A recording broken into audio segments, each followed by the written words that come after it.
Vols and Todd this weekend inside Neyland Stadium. Your thoughts on that at 615-737-1045 as we take our first look at where both teams could have advantages in this game. Guys, I've got a couple of stats for you.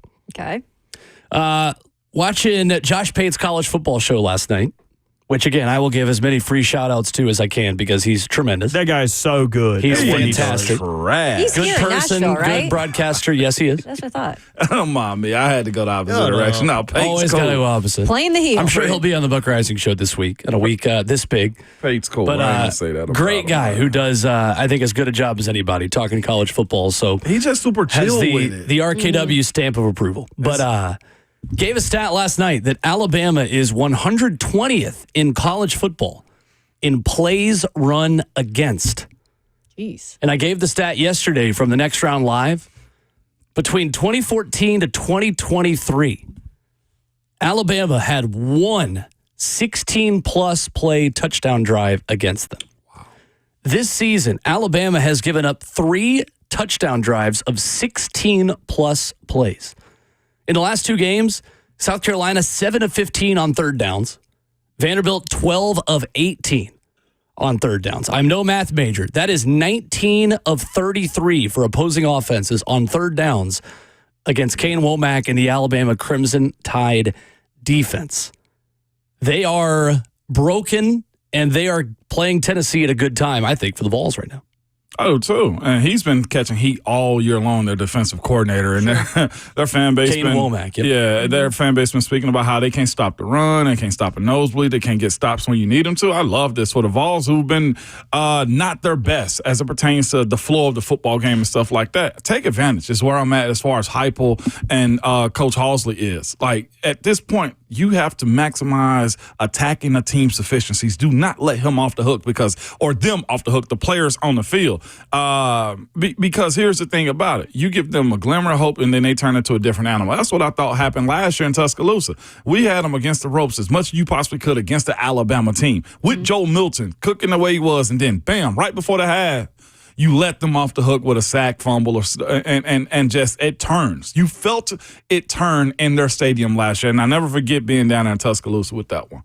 I think with this team, too, compared to Alabama right now, and I understand that they're trying to figure out the true identity of this offense to get it into a flow, to maximize, Nico Iamaleava's strengths and to get him kind of that confidence back. But overall, I think compared to this Alabama team right now, they at least kind of have the advantage of, yes, they're at home, but they've got this defense that has continuously been such a solid piece of why they are winning games and is able to kind of save them sometimes. Now, I'm not saying that that's what needs to happen in this game. They definitely need to take advantage of finding their offense early, getting Nico Iamaleava into a flow early so he can build that confidence, start actually connecting with those receivers that he's been really close with.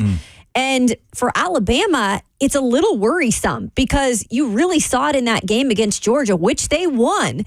But look what they allowed Georgia to do in the second half. Yeah. I mean, they completely collapsed as a defense and allowed them to almost come back and win that game, which was mind-blowing to me. I'll give Georgia some credit, but I'll also put a lot on Alabama's defense for that. They are in a very kind of weak spot right now. And then you look at Jalen Milroe, and he's been sacked 11 times. Yes, he is a guy that is a dual-threat quarterback, and he's thrown for 4 interceptions this year as well. But it's kind of like when your defense is that bad, then you as an offense put pressure on yourselves. I think they're in a very vulnerable spot right now coming into Saturday. So also this was from last year, too, as it pertains to taking advantage of bad Alabama. Last year we had the conversation before the third weekend in October. Alabama had one glaring issue last year, and that was the protection of Milroe and his tackles. That weekend, a sprinkle of my BVS is going to come up just a little bit as we speak about this. That was probably the most complete game I'd ever seen from his tackles that weekend. Now, my BVS side of this defense is telling me, battered Vols centers for the people that are listening to us, I don't need that defense to get right the way it did last year with the tackles. No. That's what bothers me more than anything, is making sure that you keep their head down and make that defense like beg you to stop running plays on them. And they've got, I mean, Caden Proctor, the sophomore on the left side, and Wilkin Formby on the right. I mean, they brought in some talent. Yeah. Parker Brailsford coming in at center, Jaden Roberts, Tyler Booker, who is a mean lineman at left guard and a future NFL player. So the offensive line, it does feel like, Ramon, has become a strength for them now this year. It is odd, though, their inability to run the football. They are 7th in the SEC in rushing yards per game, 179 yards per game. 7th through the air as well, 263 yards per game. Really, it's Jalen Milroe with his legs and his ability to be a red zone. When they get in the low red zone, he's running it in. Yeah, he is. And here's the thing about him. So this is the way I feel about him. Just looking at some stuff last night about Milroe and this offense. My opinion is this: besides Travis Hunter, and y'all let me know if y'all feel different. I feel like Milroe might be the purest playmaker or play developer in college when given the opportunity to, and it somewhat shows in his stats. As far as his ability to break you down with his legs and also throw through the air. He's got more passing touchdowns right now. There's one more than he does rushing. But he sets all that up by running the ball also. He leads them in yards, if I'm not mistaken. Jam Miller on the other side of things, though, too. Jam Miller has 360 on the ground. Yeah, Milroe has 319. But that's very close. 11 touchdowns, though. The thing to me with Jam Miller is he's averaging 7.1 a carry, too. Bingo. So there's ability for him to run. It's just that Milroe's, when they want to sit back and throw the ball, he takes off and run. To me, I think the question for Tennessee is, does their aggressiveness getting after the passer hurt them? How do you work around the fact that when you get so deep in trying to get after a quarterback, who is then, what is Milroe stepping up into, right? Because that center guard triangle for Alabama is really good. It's solid. I see a Tennessee defense that gave up a touchdown from DJ Lagway on 3rd and 18 at the end of the game because they got so deep on the edges. They stunt James Pierce up the middle. He gets double teamed. Lagway can step up into a wide open, clean pocket and fire a dart into the end zone for a touchdown and tie that game. So this is where it becomes this side of the ball. I was looking at some stuff last night with Coach William Inch, the linebackers coach, and also Tim Banks. Inch has also been under Kalen DeBoer's staff, co-defensive coordinator with him at Washington. Yes, but and Tim Banks said that doesn't mean much at all this week. Right. But it does for as far as William Inch is concerned. Who's the linebacker watching them? Watching Jalen Milroe, can they close on him? Here's my thing about him. I do think you still fight force with them. I think you pressure them. You make them move out of the pocket. For sure. But who's the guy, to your point, if it's going to be Coach Inge inside linebackers coach or Arian Carter? Who's the guys that's going to be watching Milroe to make sure that he can't get outside the pocket and find the deep pass, which we saw Bryce Young do 2 years ago in Knoxville, or be good enough on the back end of this defense where you don't have holding calls that extend plays or the big chunk plays across his body. That's, to me, is where I don't think his eyes are good enough in moments. Milroe to be able to handle pressure, think about running, and also see down the field if you apply pressure and a spot. And handle a road environment. Yes. And handling the noise that's going to be in there. I think when Alabama has the ball, Tennessee's most important player is Jermod McCoy. Because Jermod McCoy so far this season has shut down a whole side of the field against everyone he plays. This is his biggest challenge yet. In a 17-year-old, Ryan Williams.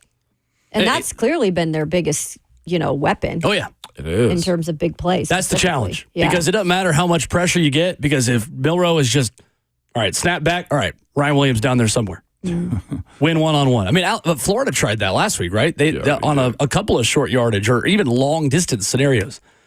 They did kind of the NFL model of, all right, just throw it deep, and maybe you get a pass interference, maybe you catch it.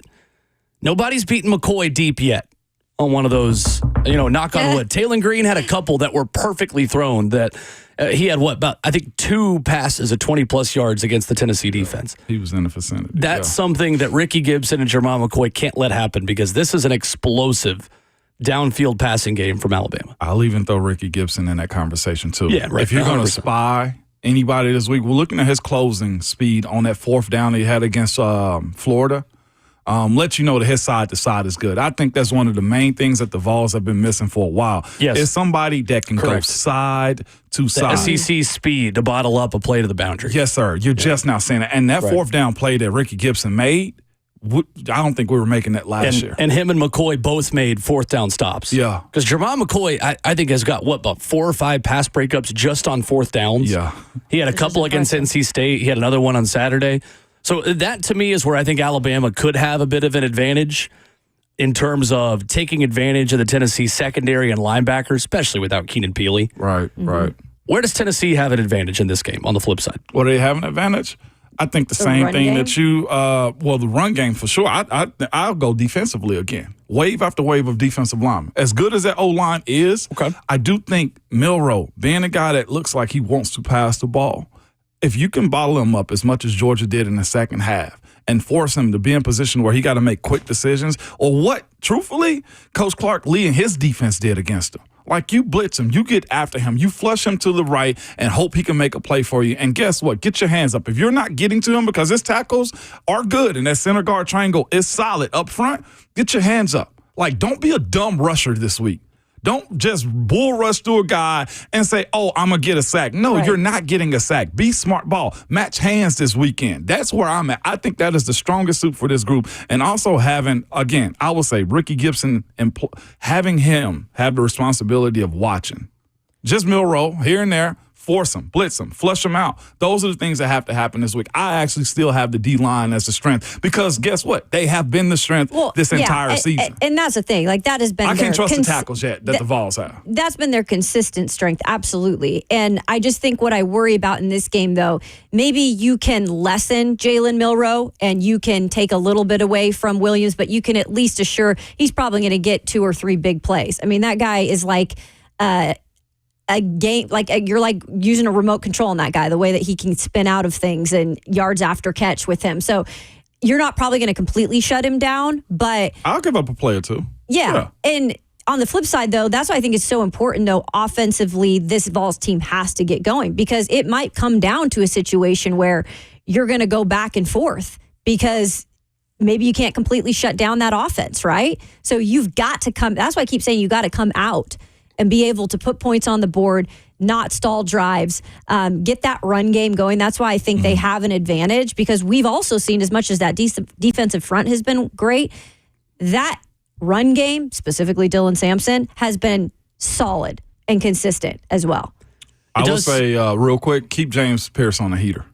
He's shown that he struck a match. Put him over Caden Proctor. Make Caden Proctor transfer again. I mean, he did flip twice in 1 year. I mean, what are we talking about? Man didn't want to play spring practice. He's playing chess, not checkers. Smart move. I think Tennessee's got an advantage because Alabama can't tackle right now. That, to me, feels like the area where Tennessee is looking for bailouts, looking for things that can allow them to make explosive plays. The 2023 Alabama defense averaged 7.93 missed tackles per game, according to Pro Football Focus. They are close to 9 missed tackles per game this year. Each of the last 2 games against Vanderbilt and South Carolina, Alabama missed 11 tackles. Jeez. In those games. 8 against Georgia, 4 against Wisconsin. So again, it's an issue that is becoming more of a thing for Alabama. I just think that Tennessee throwing it outside the numbers more again and essentially packaging up what they did in overtime inside the 25-yard line and saying, let's just make this our bread and butter again.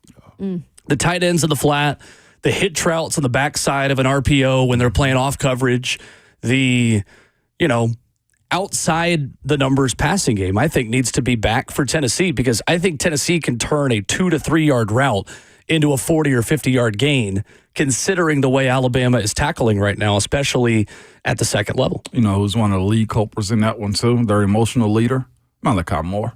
Man who's kicking the football after losing to Vanderbilt. And had a spell last weekend, too. Do you think there's a discipline issue with this team? I think he's passionate and just got a little bit more leeway because Kalen DeBoer ain't Nick Saban. It's just that simple. And I say that, too, because of, the missed tackles. Like, those types of things are, fundamentally, if you're still, making those many mistakes in terms of missed tackles at this point of the season. I'll go scientific for you real quick. Let me see if I can attempt to do this, what I learned in science class. Football guy. It's like a mutation. Yeah. Right? Every mutation has a half-life given. Like, Alabama's still Alabama, but the mutation is Kalen DeBoer there. He's not Nick Saban. It's a half-life of what they had. I ain't saying they are not good still, because good mutations is a navel orange. I love navel oranges at Christmas time, okay? It's sweeter, no seeds in it. You know what I'm saying? There's still benefits of a mutation. Bird looks so offended. Or a golden doodle. Isn't that a mutation? No, I'm impressed. I'm impressed that Ramon's dropping half-life mutations and then had an example of a mutation. That was beautiful. Don't let this fool y'all, okay? Dude, that was incredible. Football guy he's wearing today. Educator is what I do, all right? You got me? Education. Education. Did that not make sense, though? It did. It absolutely did. And are you picking up what I'm putting down? Did you help Miles with his science homework last night or something like that?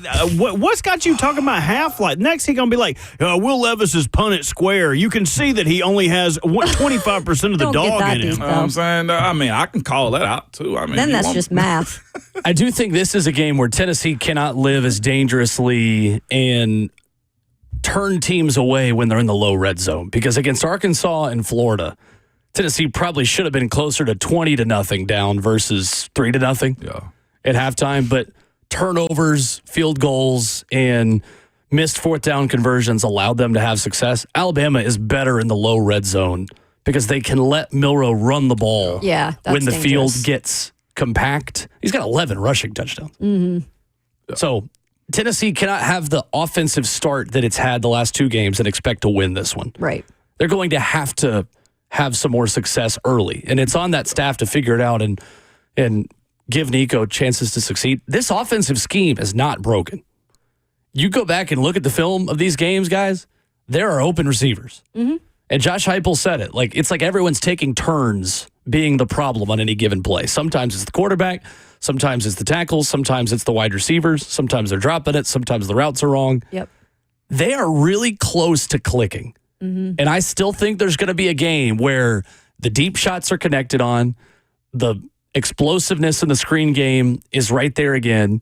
And I think it might be this weekend where this offense clicks again. That's what I was going to say, Will. I mean, if there's ever a time to push that sync button, right? Because what you're talking about, it's like there's a couple things that are disconnected right now, and you push that sync button. Like, what a time to do it here when you're in front of your home crowd.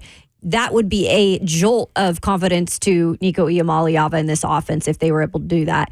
And it does start with getting out of the gates fast. And it does start with that, too. And I think the strongest suit for Alabama is our linebackers. If you can get that first level first, I don't think much right now of their D-line. Their linebackers, though, I think are really good side-to-side in their thumpers. They bring the physicality that I think Tennessee need to bottle up quick as far as that offense is concerned this weekend. Tennessee fans, what is your confidence level that the offense kicks back into high gear? What is your confidence level against Alabama on Saturday afternoon in Neyland Stadium? We'd love to hear from you. 615-737-1045. We'll take your reaction and continue that conversation coming up next.